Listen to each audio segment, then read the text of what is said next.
वंदे पाश्चात्य देश तारिणे। हे कृष्ण करुणा सिंधु दीन बंधु जगतपते, गोपेश गोपिका कांत राधा कांत नमस्ते। तप्त कांचन गौरांगी श्री राधे वृंदावनेश्वरी, शुभानुसुते देवी प्रणमामि हरिप्रिये। वाञ्छाकल्पतरुभ्यश्च कृपा सिन्धु एव च, पितानां पावनेभ्यो वैष्णवेभ्यो नमो नमः। जय श्री कृष्ण चैतन्य प्रभु नित्यानंद, श्री अद्वैत गदाधर श्रीवासादि गौर भक्तवृंद। हरे कृष्ण कृष्ण कृष्ण हरे हरे, हरे राम राम राम हरे हरे। गुरु श्री प्रभुपाद की जय, परम पूजनीय गोपाल सभी वैष्णव वृंद की जय। हरे कृष्णा। स्वागत है आज के तो भक्तों का रातकालीन कक्षा में। कुछ त्रुटि हो तो क्षमा कीजिएगा और मुझे आशीर्वाद दीजिएगा। मैं दो शब्द बोलता हूँ, आपसे वैष्णव की कृपा मिले। हरि बोल।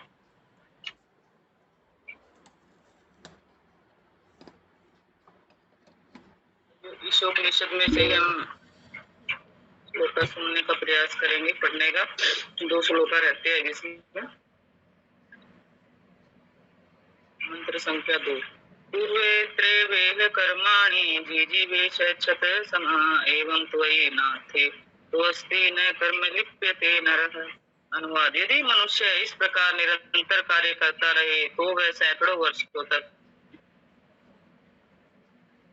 जीने की आकांक्षा कर सकता है, क्योंकि इस प्रकार का कार्य उसे कर्म के विषय में नहीं बांधेगा, कर्म के नियम में नहीं बांधेगा। मनुष्य के लिए इसके अतिरिक्त कोई दूसरा मार्ग नहीं है। तात्पर्य: जगत गुरु श्रील प्रभुपाद जी के द्वारा। जगत गुरु श्रील प्रभुपाद की जय। कोई भी मरना नहीं चाहता। प्रत्येक व्यक्ति जब तक खींच सकता है तब तक जीना चाहता है।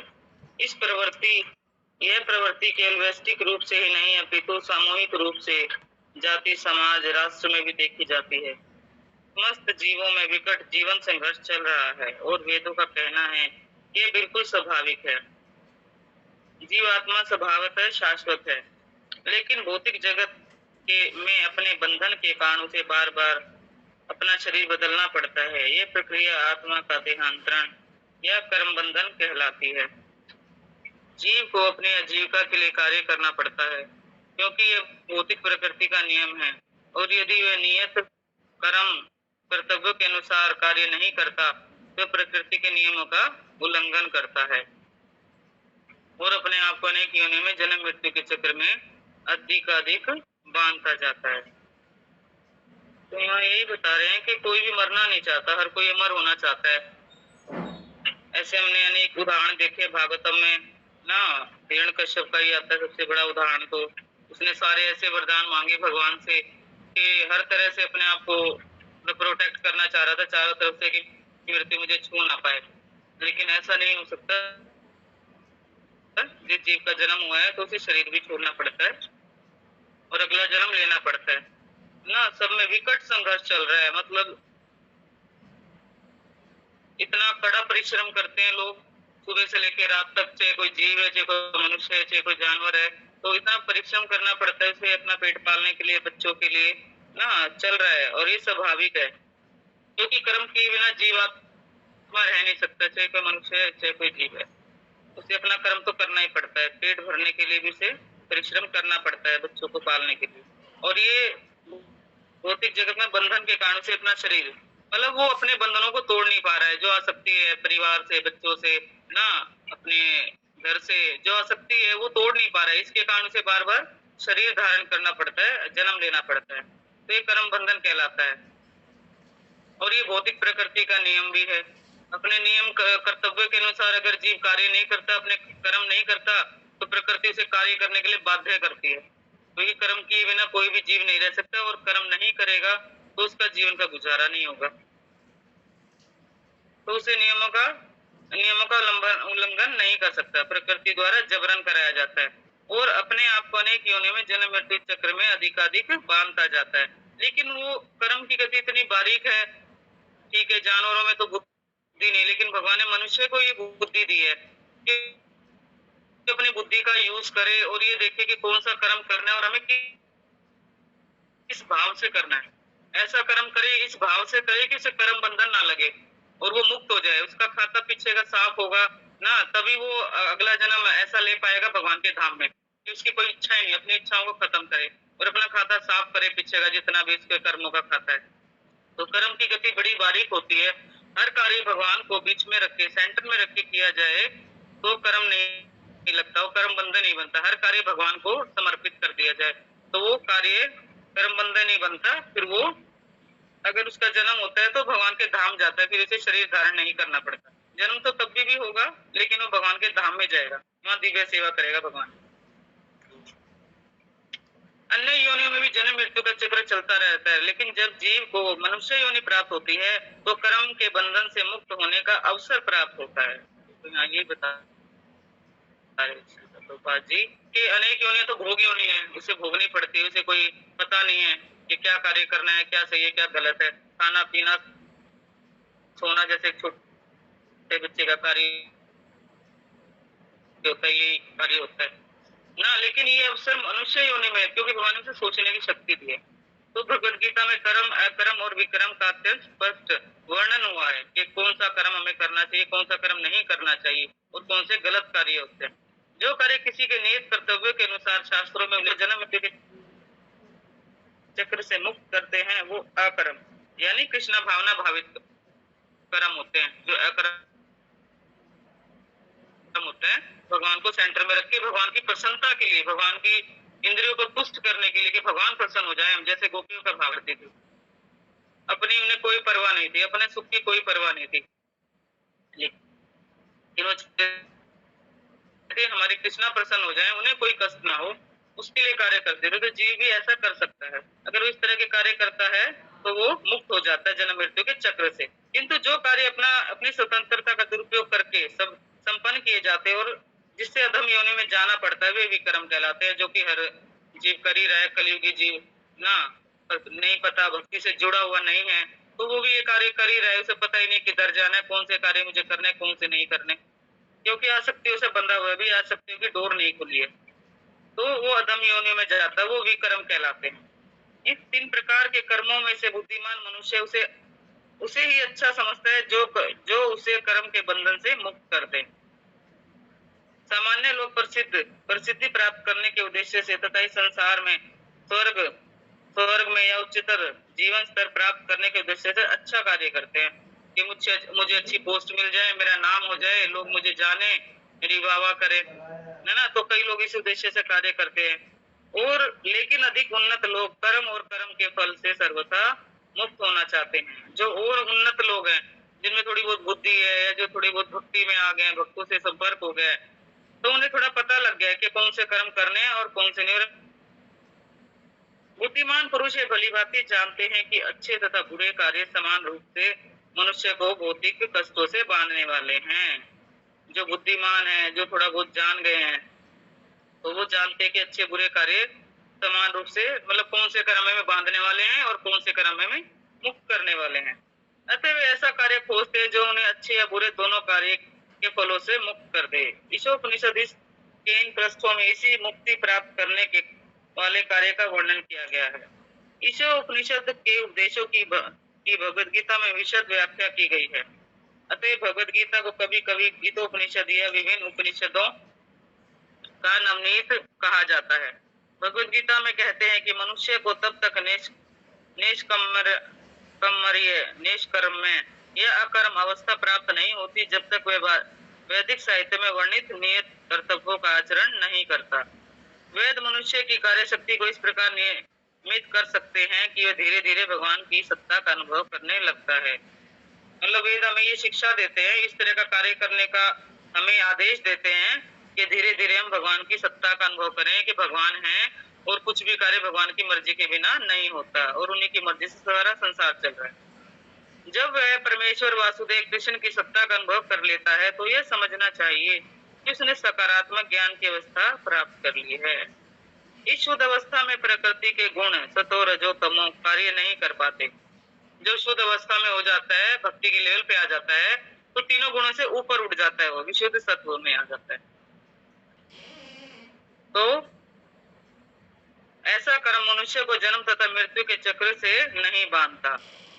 जो विशुद्ध कर्म होता है, जो भक्ति कार्य है, जब जीव भक्ति में लग जाता है तो उसका हर कार्य भगवान की प्रसन्नता के लिए कर रहा है, भगवान को सेंटर में रख के कर रहा है, तो मनुष्य को जन्म मृत्यु के चक्र से जो है नहीं बांधता, वो वहां से निकल जाता है, क्योंकि भक्ति अपने आप में इतनी दिव्य और इतनी शुद्ध है। वास्तव में किसी को भी भगवान की भक्ति से अधिक कुछ नहीं करना होता। वास्तव में अगर जीव अपना कर्तव्य समझे तो उसको भक्ति ही करनी होती है। जो भी कार्य करे भगवान की प्रसन्नता के लिए करे, अपना कर्तव्य समझ करे, बच्चों का पालन कर रहा है या कमा रहा है या नौकरी पे जा रहा है, कोई भी कार्य करे भगवान की सेवा समझ के करे, तो इससे अधिक उसे कुछ नहीं करना होता। भक्ति भी हो जाती है और संसार के कार्य भी हो जाते हैं। परंतु जीवन के निम्न स्तर पर मनुष्य भक्ति के कार्यकलाप तुरंत नहीं अपना सकता, वह न ही वह सकाम कर्म को पूरी तरह रोक सकता है। बद्ध जी इंद्र तृप्ति के लिए, अपने स्वार्थ के लिए, चाहे वह तत्कालिक हो या व्यापक, कर्म करने का आदी होता है। सामान्य व्यक्ति अपनी निजी इंद्र तृप्ति के लिए कार्य करता है। जो सामान्य व्यक्ति होते हैं उन्हें नहीं पता होता जीवन जी रहे हैं और अपनी इंद्र तृप्ति के लिए कार्य कर रहे हैं, कमा खा रहे हैं। और जब इंद्र तृप्ति का यह सिद्धांत समाज, राष्ट्र, मानवता तथा मानवता तक विस्तारित हो जाता है तो अनेक आकर्षक रूप धारण कर लेता है। यथा परोपकारवाद, समाजवाद, कई लोग परोपकार के कार्य करते हैं, समाज के लिए कार्य करते हैं, साम्यवाद, राष्ट्र के लिए कार्य करते हैं, मानव के लिए इत्यादि। ये वाद निश्चय ही कर्म के बंधन अत्यंत आकर्षक रूप हैं, लेकिन ये देखने में लगते हैं परोपकारी कार्य, लेकिन ये बंधन के आकर्षक रूप है। यानी बंधन है लेकिन ऊपर से नजर नहीं आ रहा। जैसे कि हमारा शरीर है, अंदर क्या भरा हुआ है, मांस, मज्जा, खून, पीप वगैरह सारे जितने भी द्वार है सबसे मल ही निकलता है, गंद ही निकलता है। लेकिन भगवान ने ऊपर ऐसा मतलब कवर अप कर दिया है, इसको इतना सुंदर कर दिया कि अंदर का इंसान देख नहीं पाता। तो ऐसे ही जो परोपकार के कार्य, सामाजिक कार्य हैं, जीव करते हैं अपनी उन्नति के लिए, अपने वाह के लिए, है ना, अपनी मान बढ़ाई के लिए, लेकिन वास्तव में वो सारे कार्य क्या है, फंसाने वाले हैं, उसे बंधन से मुक्त नहीं करते। आकर्षक दिखते, अच्छे दिखते हैं, सबको आनंद आता है, अच्छा लगता है, ये बड़ा समाजवादी आदमी है, बहुत अच्छे कार्य कर रहा है, परोपकार कर रहा है, समाज का भला कर रहा है, लेकिन वास्तव में वो आकर्षक रूप है, उसे कर्म बंधन से नहीं छुड़ा सकते। लेकिन ईशोपनिषद की वैदिक शिक्षा यह है कि यदि कोई सचमुच इनमें से किसी बात के लिए जीना चाहता है तो उसे चाहिए कि वह उसे ईश केंद्रित कर दे, मतलब भगवान को केंद्र में रख के अगर वास्तव में जीवन जीना चाहता है तो भगवान के लिए, प्रसन्नता के लिए करे, कोई भी कार्य करे। गृहस्थ बनने या परोपकारी, समाजवादी, साम्यवादी, राष्ट्रवादी, मानवतावादी में कोई हानि नहीं है, बशर्ते कि वे अपने कार्यों को ईशावस्था या भगवत केंद्रित भावना से संपन्न करें। इन कार्यों में कह रहे हैं कोई बुराई नहीं है, करते हैं भलाई के लिए। इस्कॉन जो है, प्रभुपाद की ऐसी संस्थाएं चल रही हैं जो गुरुकुल भी हैं और फूड भी बांटते हैं फ्री में गरीब लोगों के लिए, शिक्षा की भी व्यवस्था है, तो हम अपना धन वहां लगा सकते हैं, तो वो भी परोपकारी होगा, लेकिन भगवान कृष्ण की प्रसन्नता के लिए, क्योंकि सब जीवात्मा भगवान की संतान है। भगवद गीता में भगवान कृष्ण कहते हैं कि भगवत केंद्रित कार्य इतने महत्वपूर्ण है कि इनमें से कुछ एक भी मनुष्य को बड़े से बड़े भय से बचा सकते हैं। जीवन का सबसे बड़ा भय यही है कि वे 84 लाख योनियों में जन्म मृत्यु के विकास चक्र के गर्त में पुण्य न गिर जाए। यदि किसी भी तरह मनुष्य अपने इस मनुष्य जन्म द्वारा प्रदत्त आध्यात्मिक अवसर को खो देता है तो पुण्य विकास चक्र में गिर जाता है। जीवन का सबसे बड़ा भय क्या है कि भाई यही कि जन्म लेना, मरना, सही छोड़ना कितना कष्टकारक होता है। माँ के गर्भ में 9 महीने जीव लटका रहता है और फिर जन्म लेना, दोबारा कौन कौन सी योनि में भटकता रहता है, खाने सोने का पता नहीं, कोई चेतना का पता नहीं, कितना दुखद है जन्म लेना और मरना। मरते हुए भी जब जीव शरीर छोड़ता है तो इतना कष्ट होता है उसको, मतलब एक बिच्छू में डंक मार देता है, इतना दर्द होता है, मतलब कितने हजार बिच्छू डंक मारते हैं उसके बराबर कष्ट होता है। जब जीव का शरीर निकलता है, आत्मा निकलती है शरीर में से, जब उसका शरीर छूटता है तो बड़ा कष्ट अनुभव होता है उसे, बहुत ज्यादा ना। लेकिन जो भक्त होते हैं उन्हें महसूस नहीं होता, क्योंकि वो तो भगवान की चेतना में होते हैं। भगवान, वो तो ये सोचते हैं कि भगवान मुझे लेने आए हैं, भगवान के धाम जाऊंगा, सेवा करूंगा, उनका तो भाव ही अलग होता है, क्योंकि भक्ति की दिव्यता होती है। लेकिन एक साधारण जीव बहुत कष्ट पाता है जब शरीर छूटता है। जब उनके दूध इतने बड़े बड़े दांतों वाले, भयानक आंखों वाले, वो देखता है कई लोग मल त्याग कर देते हैं, कई लोगों का आंख खुली रह जाती है तो डर के मारे जब यमदूतों का दर्शन करते हैं। तो ये जन्म लेना, शरीर छोड़ना भी कष्ट है, इससे जीव को अपने आप को बचाने का सोचना चाहिए। हमारे जो वेद शास्त्र हैं, वैष्णव, सन्यासी, संत सब सबको सबको चीख चीख के पुकार रहे हैं कि बचाओ अपना जीवन, मतलब इस मृत्यु में मत जाने दो, अपना जीवन चक्र रोक लो। जो ये मनुष्य योनि मिली है, इसको अवसर को हाथ से मत जाने दो। 84 लाख योनियों का चक्र हम काट सकते हैं भगवान की भक्ति करके।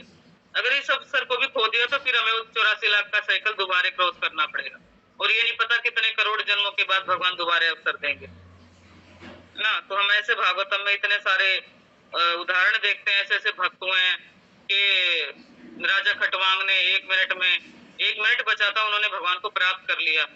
तो ये बहुत अच्छा अवसर है, बहुत सुंदर। भगवान ने एक शरीर के रूप में नाव दी है जिससे हम इस भवसागर को पार कर सकते हैं, अपना जीवन सफल बना सकते हैं भगवान का नाम लेके। और इसमें आनंद भी है, ऐसा नहीं कि मैं आनंद नहीं आता, आनंद भी बहुत आता है भक्ति में, लेकिन भक्तों के संग में रह के, उनके अंडर में रह के इसे महान दुर्भाग्य समझना चाहिए अगर वो भक्ति नहीं करता है तो।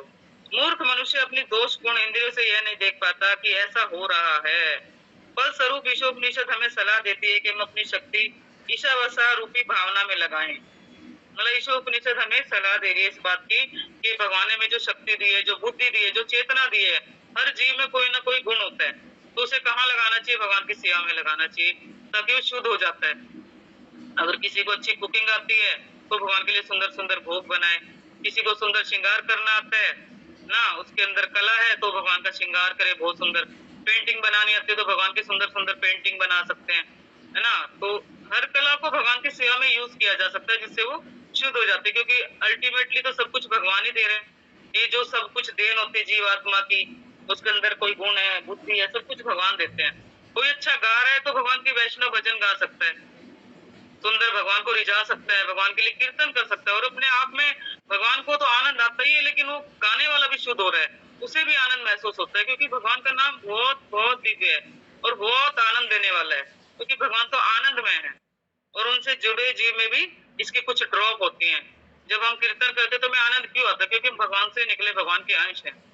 तो हमें अपनी कोई भी हमारे अंदर कला है, कोई भी गुण है, तो हमें भगवान की सेवा में लगाना चाहिए। लेकिन हम दोष गुण इंद्रियों से ये देख नहीं पाते, लेकिन ईशोपनिषद हमें ये सलाह दे रहा है। इस भावना में लगकर हम अनेक वर्षों तक जीवित रहने की आकांक्षा कर सकते हैं। जैसे भगवान कहते हैं, प्रभुपाद कहते हैं कि जन्म दो तो ऐसी संतान को दो जो भक्त हो, जो प्रचार करे।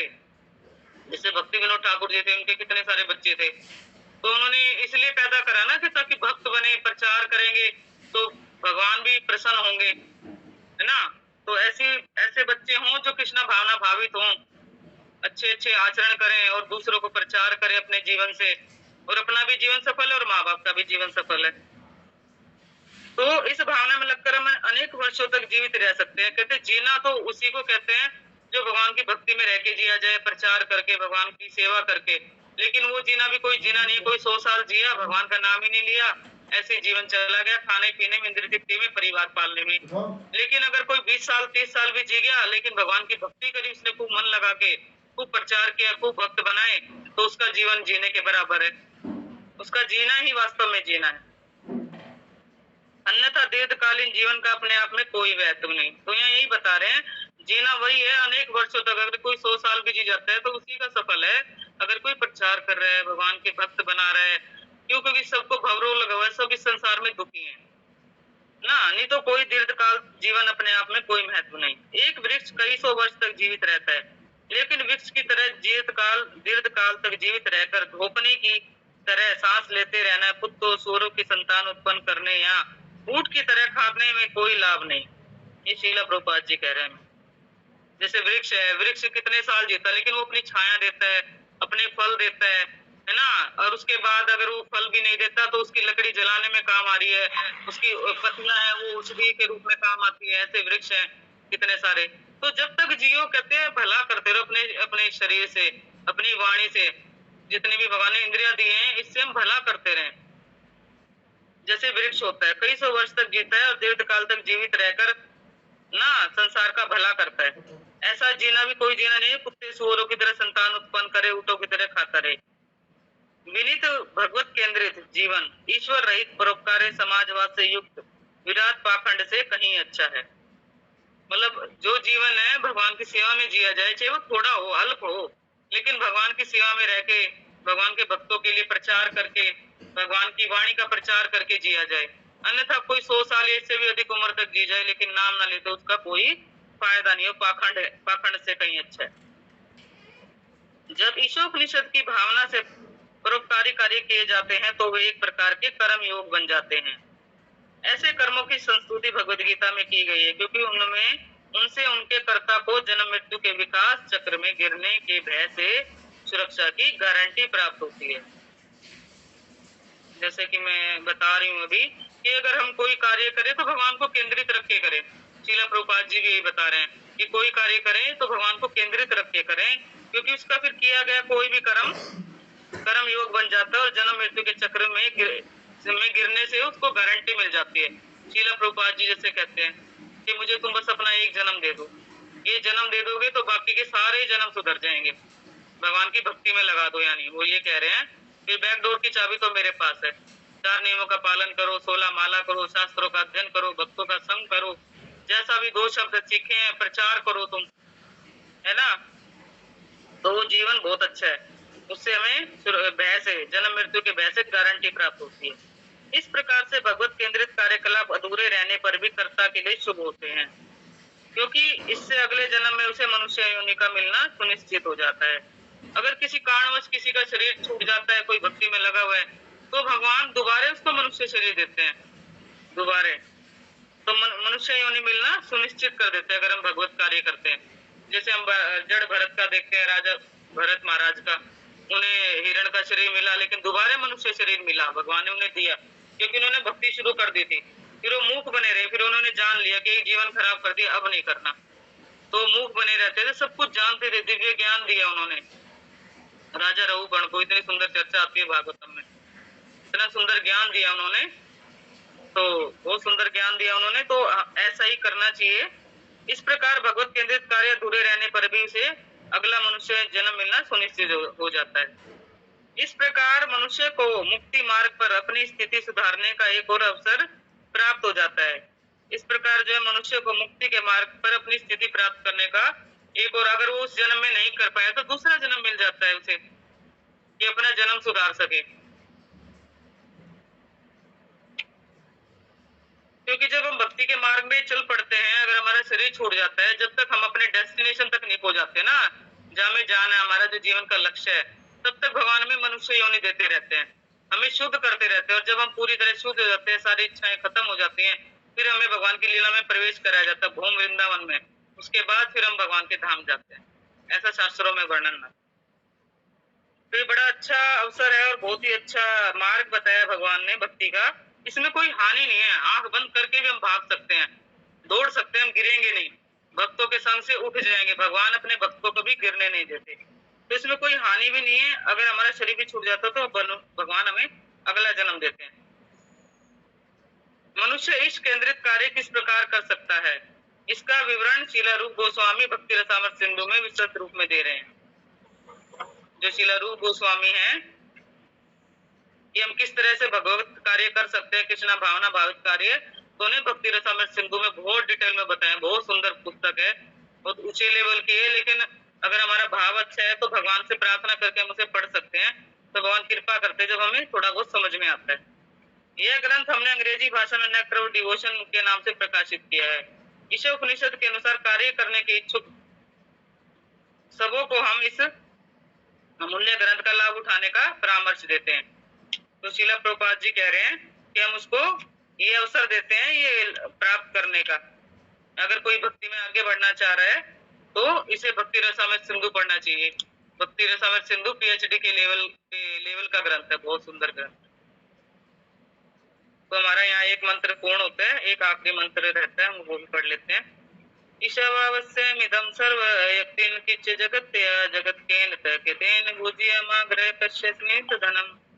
अनुवाद, इस ब्रह्मांड के भीतर प्रत्येक जड़ तथा चेतन वस्तु भगवान द्वारा नियंत्रित है और उन्हीं की संपत्ति है। अतः मनुष्य को चाहिए कि अपने लिए केवल उन्हीं वस्तुओं को स्वीकार करे जो उसके लिए आवश्यक है और उसके भाग के रूप में नियत कर दी गई हैं। मनुष्य के भली भांति जानते हैं कि अन्य वस्तुएं किसकी हैं, उन्हें स्वीकार नहीं करना चाहिए।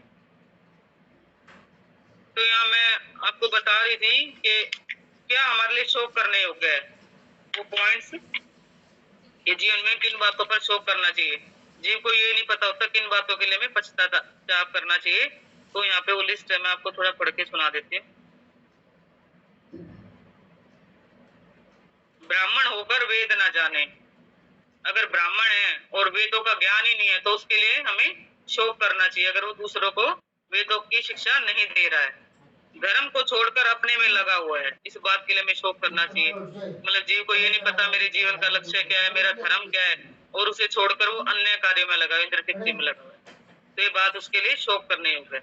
राजा के लिए शोक करो, नीति न जानता हो, प्रजा प्रजा प्यारी ना हो। मतलब ऐसे राजा के लिए शोक करो कि अपनी नीति नहीं जानता, उसका धर्म नहीं जानता कि मेरा धर्म क्या है, और उसे प्रजा प्यारी ना हो, तो ऐसा राजा शोक करने योग्य है।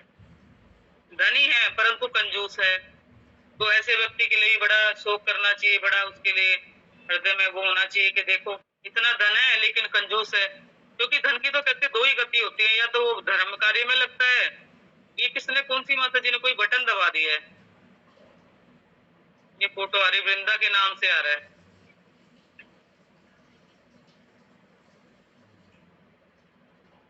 धनी है परंतु कंजूस है, धन की यहाँ दो गति बताई गई, या तो वो बेकार हो जाता है, संसार के अंडर में चला जाता है, संसार के अंडर में चला जाता है, या उसकी दुर्गति हो जाती है। या तो हमें धर्म कार्य में लगाना चाहिए, या फिर वो सारा धन जो है सरकार ले लेती है। तो हमें जीवित है इतने, हमारे शरीर में प्राण और भगवान ने हमें दिया है धन इतना है, तो हमें भगवान के भक्तों की सेवा में लगाना चाहिए, भगवान के कार्यों में लगाना चाहिए। कौन इतनी बड़ी संस्था है, मंदिर टेम्पल बनते रहते हैं, सारी इस तरह की सेवाएं होती है, तो हम वहां दे सकते हैं। तो बड़े दिल वाले हो लोग दुनिया छोड़कर जाते हैं, लेकिन मन बड़ा नहीं है। बड़े दिल वाले लोग दुनिया छोड़कर जाते हैं, मन बड़ा है। अतिथि सेवा ना करे, यदि कोई अतिथि सेवा ना करे तो हमें उसके लिए भी शोक करना चाहिए। और राम कृष्ण की भक्ति ना करे, और कोई राम कृष्ण की भक्ति नहीं कर रहा, इंद्र तृप्ति में लगा हुआ है, देवी देवताओं की पूजा कर रहा है, तो उसके लिए हमारे मन में दया भाव होना चाहिए, उसके लिए शोक करना चाहिए, प्रार्थना करनी चाहिए कि देखो कहाँ कहाँ भटक रहा है, लेकिन भगवान ने कितने सुंदर मार्ग बताए हैं, राम कृष्ण की भक्ति उसे ना पकड़ के कहीं कहीं भटक रहा है। चतुर्थ वर्ग के लोग ब्राह्मणों का अपमान करें, मतलब शूद्र लोग जो है ब्राह्मणों का अपमान करें, तो वो भी शोक करने योग्य है। बहुत बोलते हैं ज्ञान का घमंड होता है, जो लोग बहुत बोलते हैं और ज्ञान का घमंड होता है वो भी शोक करने योग्य है। साधु का मान अपराध करता है,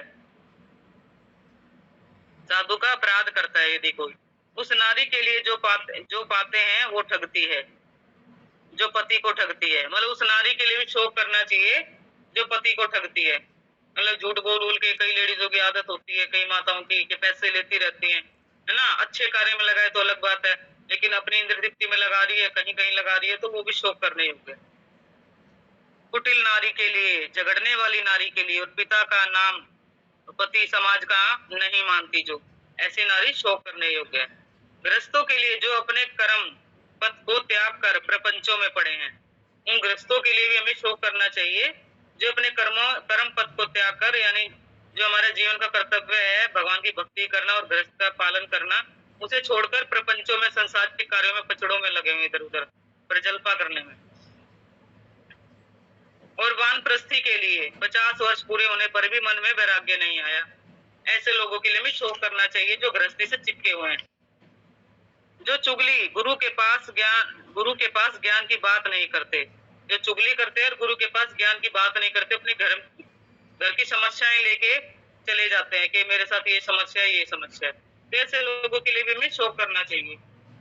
अकारण क्रोधी, जो अकारण ही क्रोध करता है, और जो अपनी माता पिता बंधु बांधव समाज का विरोध करता है, जो अपने लिए ही सोचते हैं, परोपकार नहीं करते, तो ऐसे लोग भी पशु के समान बताए गए हैं। तो ऐसा तो पशु जीवन ही होता है जो सिर्फ अपने लिए जीता है, दूसरों की से कोई परवाह नहीं होती। जो हरि की भक्ति नहीं करते, भजन नहीं करते, उनके लिए हमें शोक करना चाहिए। वास्तव में ये जो पॉइंट है बड़े इंपॉर्टेंट है, हम चाहे तो नोट कर सकते हैं इनको। तो हरि की भक्ति नहीं करते, ऐसे लोग शोक करने योग्य हैं, जो हमें वास्तव में शोक करना चाहिए जिन चीजों के लिए। यह सुनकर सब्र कर लिया कि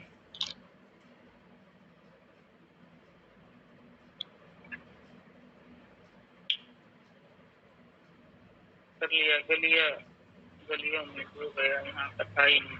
यानी कवि बहुत सुंदर कह रहा है एक लाइन, यह सुनकर सब्र कर लिया गलियों में जो गया यहाँ का था ही नहीं।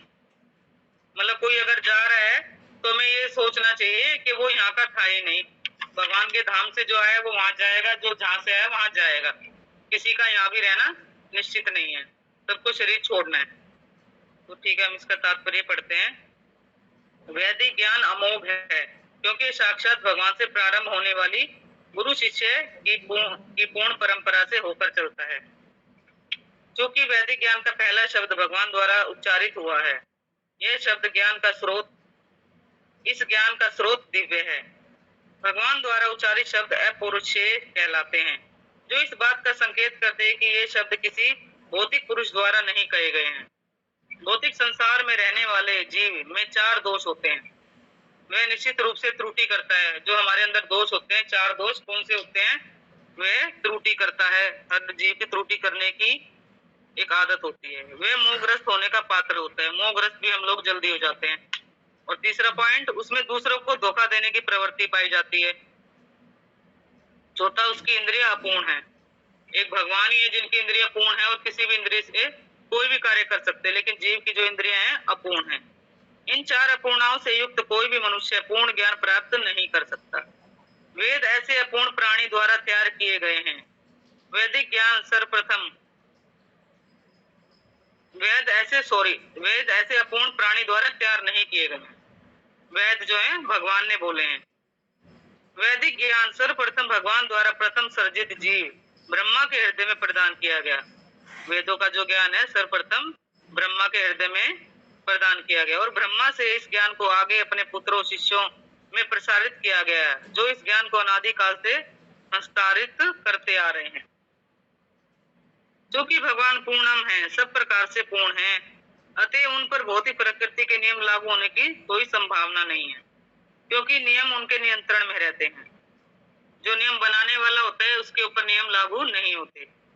लेकिन जीव तथा जड़ पदार्थ दोनों प्रकृति के नियमों द्वारा अतः भगवान की शक्ति द्वारा नियंत्रित होते हैं। जीव और जड़ पदार्थ ये ईशोपनिषद यजुर्वेद का अंश है।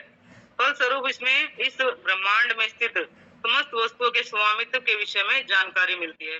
इस ब्रह्मांड में जितने जीव हैं उनके विषय में जानकारी मिलती है।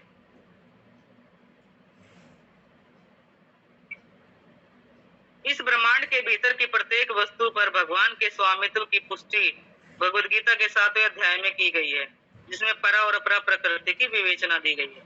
प्रकृति के सब तत्व पृथ्वी, जल, अग्नि, आकाश, वायु, मन, बुद्धि, अहंकार भगवान की अपरा अर्थात भौतिक शक्ति से संबंधित हैं। ये भगवान की भौतिक शक्ति कहे जाते हैं, अपरा प्रकृति।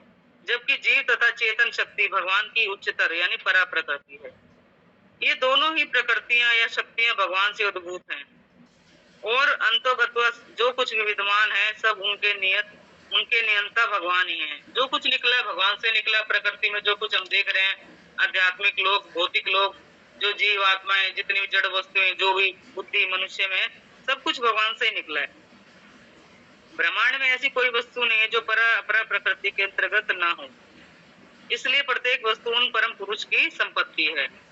लेकिन जीव ब्रह्मवश भूल जाता है, अपने मोह में आकर संसार में लोभ, काम, क्रोध, ईर्ष्या, द्वेष में पड़ के वो भूल जाता है कि हम इस संपत्ति के रखवाले हैं, हम संपत्ति के मालिक नहीं है। वास्तव में संपत्ति के मालिक कौन है? भगवान। ये हमारा शरीर भी अपना नहीं है, इसके मालिक भी भगवान ही है। कैसे है? क्योंकि जब भगवान हमें खाली करने के लिए बोलते हैं, शरीर छोड़ने के लिए, जब समय पूरा जाता है तो हमें छोड़ना पड़ता है। ऐसा होता है कि हम ये कहे कि नहीं अभी तो हमारी इच्छा नहीं है, अभी तो हम और जीना चाहते हैं। हमारा वश नहीं किसी चीज पे भी, क्योंकि प्रकृति में एक एक चीज पर भगवान का अधिकार है। परम पुरुष अर्थात भगवान एक पूर्ण पुरुष हैं। उनके पास अपनी विभिन्न शक्तियों के द्वारा हर वस्तु को समर्जित करने की पूर्ण बुद्धि है। परम पुरुष की तुलना बहुधा अग्नि से की जाती है और प्रत्येक जड़ तथा चेतन वस्तु की तुलना अग्नि के ताप या प्रकाश से की जाती है। अग्नि जिस प्रकार ताप और प्रकाश के रूप में अपनी शक्ति का वितरण करती है, उसी प्रकार भगवान भी वीर प्रकार से अपनी शक्ति का प्रदर्शन करते हैं। तो भगवान भी दिखा देते हैं, कई जगह ऐसा वर्णन आता है, भगवद गीता में दिखाते हैं भगवान अर्जुन को कैसे मतलब भगवान ने दिव्य दर्शन कराए अपने विराट रूप के। तो भगवान अपनी शक्तियों का ही प्रदर्शन करते हैं, भक्तों की रक्षा करते हैं। जब जब कष्ट आता है भगवान दिखाते हैं कि भगवान दिखाते हैं अपनी शक्तियों को, कैसे मैं सब कुछ मेरे अंडर में है। उसी प्रकार भगवान भी विभिन्न प्रकार से अपनी शक्ति का प्रदर्शन करते हैं। इस प्रकार वे परम नियंता, सभी के पालक और आदेशक हैं। सबके नियंता, सबको बनाने वाले, सबका पालन करने वाले और आदेशक हैं। ये सभी शक्तियों के स्वामी, प्रत्येक वस्तु के परम ज्ञाता, हर वस्तु को लाभ, हर एक को लाभ देने वाले हैं। भगवान जो है हर वस्तु के ज्ञाता। हम तो सिर्फ अपने शरीर के बारे में, अपनी प्रॉपर्टी के बारे में जानते हैं, लेकिन एक भगवान ऐसे है जो सारे संसार, एक चींटी के भी हृदय में क्या चल रहा है, एक हाथी के हृदय में भी क्या चल रहा है, सब शरीरों के स्वामी है वो, परम ज्ञाता है और हर एक को लाभ देने वाले, और सबका लाभ भी करते हैं। ऐसा नहीं कि सबका ध्यान नहीं रखते भगवान, चाहे कोई भक्ति कर रहे हैं चाहे कोई नहीं कर रहे हैं, भगवान सबको भोजन दे रहे हैं, सबका पालन कर रहे हैं, सबका पोषण कर रहे हैं। वे अचिंत्य, ऐश्वर्य, यश, बल, सौंदर्य, ज्ञान और वैराग्य से परिपूर्ण है। ये षड ऐश्वर्य बताए गए भगवान के अंदर। ऐश्वर्य है, भगवान जितना ऐश्वर्य किसी के पास नहीं, इतना धन, इतनी लक्ष्मी, हजारों लक्ष्मी भगवान की सेवा में लगी रहती हैं, और भगवान के पास अपार बल है, कुछ भी कर सकते हैं भगवान। भगवान का यश है तीनों दिशाओं में। सौंदर्य है, भगवान सौंदर्य के स्वामी है, सौंदर्य की खान है, भगवान से सुंदर कोई नहीं है। ज्ञान है भगवान के पास अपार। वैराग्य, वैराग्य भी भगवान ने दिखाया भागवतम में हर जगह, कि जब जब भगवान को छोड़ना पड़ा, अपनी कर्म भूमि के लिए जाना पड़ा, गोपियों को भी छोड़ के चल पड़े, कितना प्रेम था, अपने मैया बाबा सबको छोड़ के चल पड़े, क्योंकि भगवान कर्तव्य सिखा रहे थे, कर्म सिखा रहे थे कि मैं किस तरह करना चाहिए, जीव को शिक्षा दे रहे थे। तो भगवान में अपार वैराग्य भी। अतः मनुष्य को इतना बुद्धिमान तो होना ही चाहिए कि वह जान ले कि भगवान के अतिरिक्त अन्य कोई किसी वस्तु का स्वामी नहीं है। मनुष्य को केवल वही वस्तु स्वीकार करनी चाहिए जो भगवान ने उसके लिए नियत करी है। उदाहरणार्थ जैसे गाय दूध देती है, किंतु वह दूध को पीती नहीं है, वह घास तथा भूसा खाती है, उसका दूध मनुष्यों का भोजन कहलाता है। ऐसी व्यवस्था है भगवान की। मतलब गाय है, दूध देती है, लेकिन अपने लिए नहीं देती, औरों के लिए देती है, लेकिन वास्तव में किसकी है? भगवान की है, वो सेवा करती है। तो ऐसी जीव है, आया है इस संसार में, कार्य करे, सबकी सेवा करे, लेकिन शरीर को, संपत्ति को भगवान का समझे। जो भी चीजें उसको भगवान ने दी है सुविधा के लिए, वो सब ये समझे कि भगवान की सेवा के लिए लगानी है, मुझे अपनी सेवा में नहीं लगानी, अपने इंद्रियों को भगवान की सेवा में लगाना है। अतः हमें उन्हीं वस्तुओं से संतुष्ट रहना चाहिए जिन्हें उन्होंने हमारे लिए नियत किया है। मतलब ये दूध, दही, शाक, फल, हमें मांसाहार नहीं करना चाहिए, क्योंकि हमारे लिए बना ही नहीं है। लेकिन जीव अपनी सीमा को लांघ रहे, अपनी मर्यादाओं को तोड़ रहे हैं, तो फिर प्रकृति भी बदला लेती है। फिर कोरोना में दिखाया कैसी कैसी घटनाएं घटी है ना, क्योंकि प्रकृति के साथ जीव बहुत ज्यादा छेड़छाड़ कर दी है, अपने कर्तव्यों को भूल गए, अपनी मर्यादाओं को भूल गए, अपने कर्तव्यों को भूल गए, तो भगवान भी फिर जीव को दिखा देते हैं। तो हमें सदैव स्मरण रखना चाहिए कि हमारे पास जो वस्तुएं हैं वे वास्तव में किसकी हैं, जो हमारे पास वस्तुएं वास्तव में किसकी हैं। हमें स्मरण रखना चाहिए कि हम इस संपत्ति के मालिक नहीं है, मालिक कौन है? भगवान है। उदाहरणार्थ हमारा घर मिट्टी, लकड़ी, पत्थर, लोहा, सीमेंट आदि अनेक वस्तुओं से बना होता है। यदि हम विश्वोपनिषद के अनुसार विचार करें तो हमें जान लेना चाहिए कि हम इन निर्माणार्थ पदार्थों में से किसी एक को भी उत्पन्न नहीं कर सकते। क्या हम कर सकते हैं? ईंट, सीमेंट, पत्थर, रूढ़ी, बजरी, जो भी भगवान बनाते हैं, ये सब भगवान ही बनाते हैं, रॉ मटेरियल। अब जीव ये कह दे मकान बना के तो मैंने बनाया, मेरा घर है, तो गलत है ना, अहंकार होता है उसके अंदर, वो अहंकारवश बोलता है। लेकिन वास्तव में जो जिनको ज्ञान होता है, जिन्हें पता होता है ये सब भगवान की देन है, तो वो कहते हैं ठाकुर जी का घर है, भगवान का घर है। घर का नाम भी भगवान के नाम से रखते हैं, लेकिन कई लोग अपने नाम से रखते हैं, क्योंकि उन्हें लगता है कि मैंने बनाया है।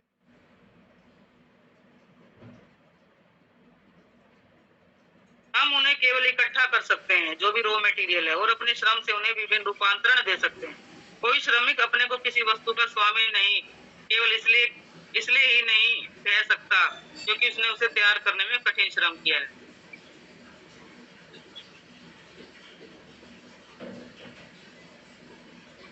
आधुनिक समाज में श्रमिकों पूंजीपतियों में सदैव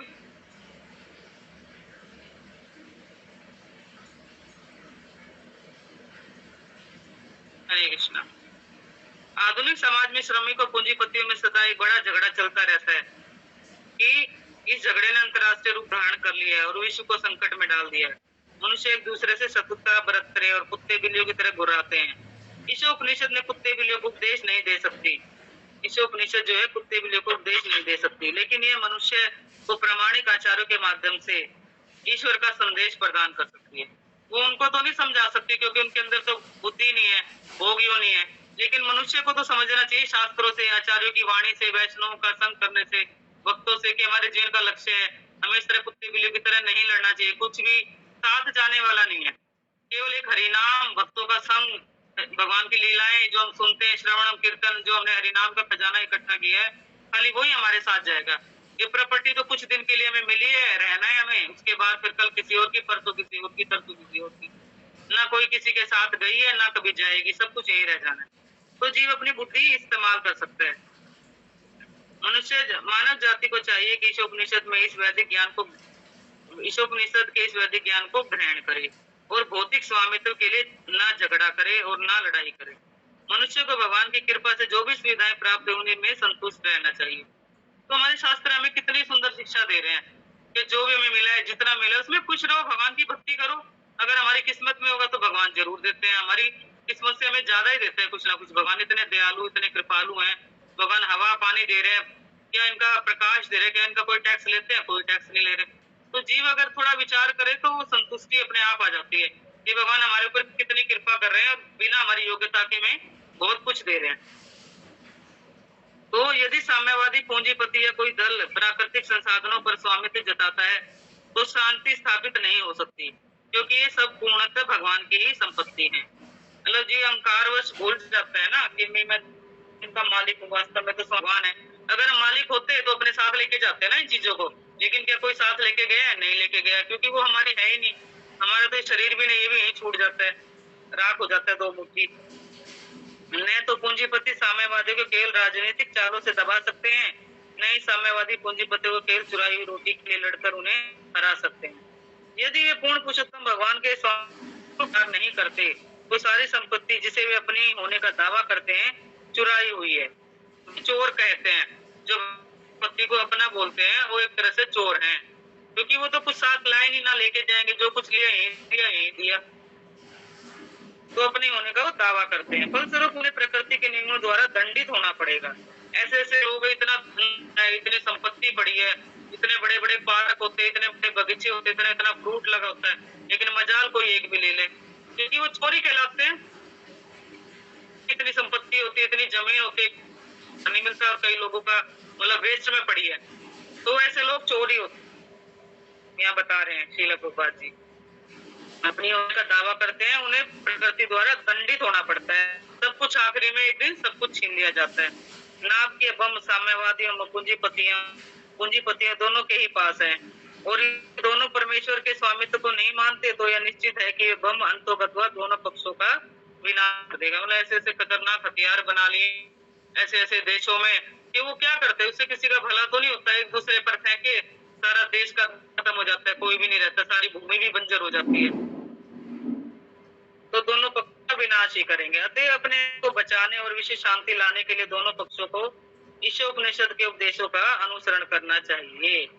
अगर हमें इन झगड़े से बचना है, विश्व में शांति लानी है, तो हमें शास्त्रों की शरण लेनी चाहिए। यहाँ पर बता रहे हैं श्रील प्रभुपाद जी, हमें शास्त्रों की शरण लेनी चाहिए, भक्ति करनी चाहिए, भक्ति का मार्ग अपनाना चाहिए, थोड़ी सुकृति करनी चाहिए, ताकि हम भगवान की शरण में जा सके, भगवान को अपना मुंह दिखा सके। अगर हम ऐसे लड़ते झगड़ते रहेंगे, लेकिन इन कार्यों के लिए तो हम आए नहीं थे ना।